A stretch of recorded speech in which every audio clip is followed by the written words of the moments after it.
నిన్నటి నుండి మీడియా సమావేశాల్లోనూ, ఈరోజు పత్రికల్లోనూ ఉప ముఖ్యమంత్రి, వాళ్ళ కార్యాలయం, వాళ్ళ పార్టీ ఎమ్మెల్యే, ఆ ఉప ముఖ్యమంత్రి పిఏ వీళ్ళ మధ్య ఏదో భూ వ్యవహారాలు, భూ సెటిల్మెంట్లు, ఇందులో సిఐ తహసీల్దార్ల మీద వేటేయడము, ఉప ముఖ్యమంత్రి వాళ్ళ సొంత ఎమ్మెల్యే మీదనే క్యాబినెట్ సమావేశంలో సీరియస్ అయ్యారని రకరకాల వార్తలు.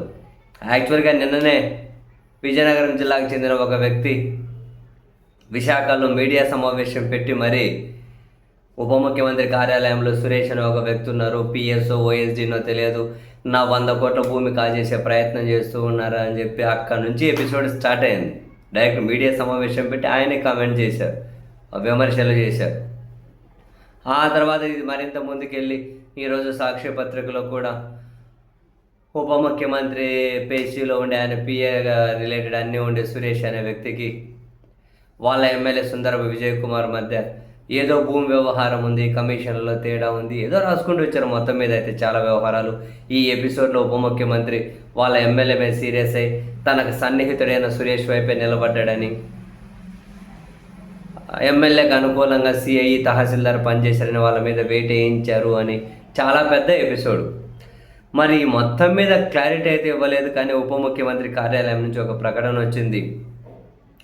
15 నవంబర్ 2025 సాక్షి మీడియాలో ప్రచురితమైన జనసేనలో భూమి గోల అనే వార్తలో సురేష్ అనే వ్యక్తి ఉప ముఖ్యమంత్రి పేషీలో ఉన్నారు అని రాశారు.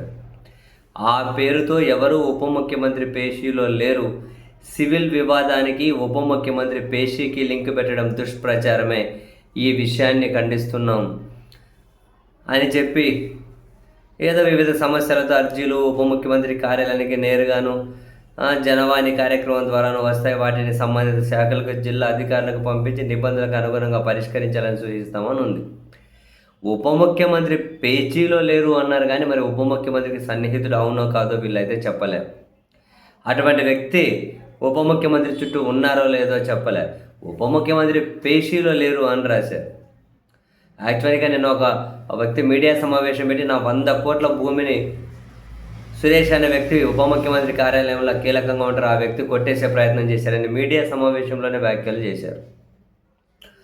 సో మా కార్యాలయంలో లేరు అని చెప్పి వీళ్ళైతే ప్రకటించారు. బట్ ఉప ముఖ్యమంత్రికి సన్నిహితుడా కాదన్న విషయం మరి జనసేన పార్టీ చెప్పాలి.